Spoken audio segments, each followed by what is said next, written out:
So hello everyone. So how you can change the default save location in the Brave browser. So how you can do that? Let's see. First of all, open the Brave browser. Okay, open the Brave browser, and when it's open, you can see.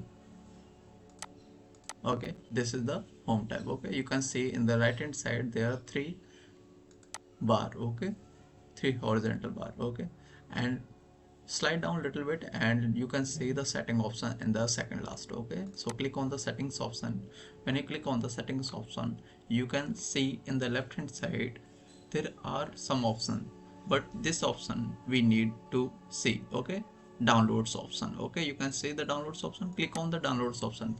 Here you can change the location where you want to save your files. Okay, and also you can check this option to for the it will ask you to where you want to save each time you downloading something. Okay, where you want to save it. Okay, so that's it for today. I'll see you in the next video. Okay, if you like this video, please subscribe this channel and press the bell icon. Bye.